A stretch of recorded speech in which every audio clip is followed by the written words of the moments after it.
ஓ முருகா, வெற்றிவேல் முருகா, வேலுண்டு வினையில்லை, மயிலுண்டு பயமில்லை. என் அன்பு தங்கமே, நான் கூறுவதை முழுமையாக கேள் தங்கமே. உன்னுடைய பிரச்சனைகளுக்கான தீர்வு நிச்சயமாக கிடைக்கும். வரும் பிரம்ம முகூர்த்தத்தில் ஒரு அற்புதம் நிகழ்ந்தே தீரும். நான் சொல்வதை முழுமையாகவும் கவனமாகவும் கேட்டுவிட்டு பின்பு உன்னுடைய வேலைகளை செய்ய துவங்க தங்கமே. எப்பொழுதும் வாழ்க்கையில் பிரச்சனைகள் சூழ்ந்து கொண்டே இருக்கின்றதே, என்ன செய்வது என்றுதானே தெரியாமல் தவித்து கொண்டிருக்கின்றாய். உன்னுடைய தவிப்பினை அறிந்து கொண்டுதான் உன்னிடம் அப்பா நான் பேசுவதற்காக வந்துள்ளேன்.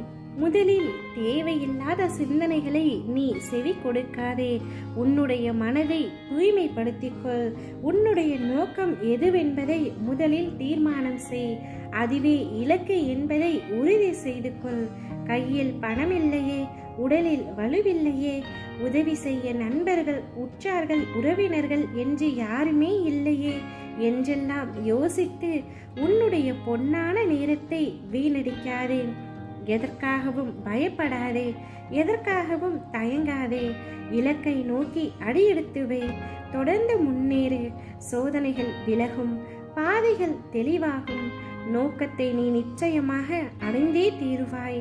அதை யாராலும் தடுக்கவே முடியாது. உன்னுடைய தேடலும் கவனமும் நல்லதை நோக்கியே இருக்கட்டும்.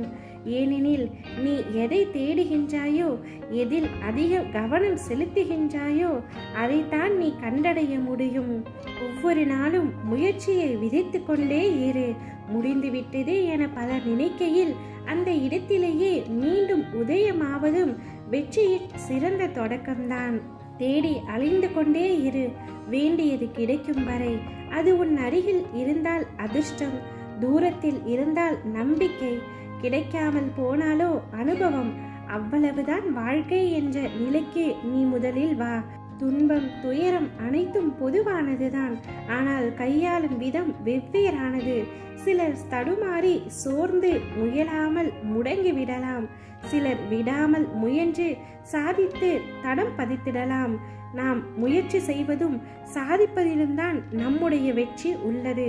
சாதிக்க வேண்டும் என்றால் அடுத்தவர் மீது முதலில் நம்பிக்கை வைக்காதே. அது உன்னை அழ வைக்கும். உன் மீது நம்பிக்கை வை. அதுதான் உன்னை வாழ வைக்கும்.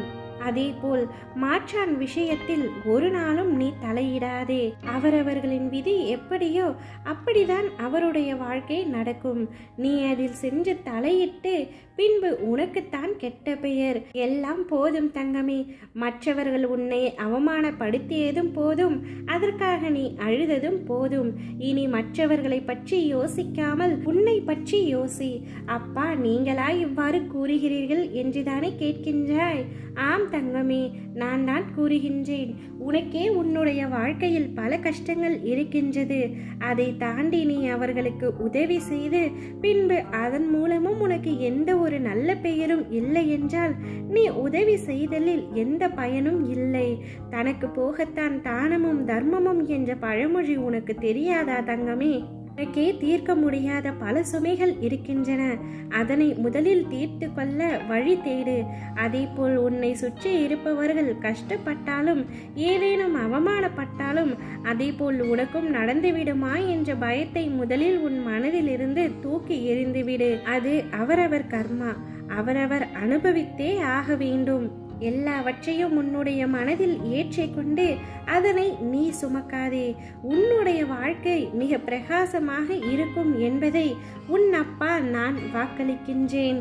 உன்னை விட்டு பலர் விலகி செல்கிறார்களா? அவ்வாறே விட்டுவிடு.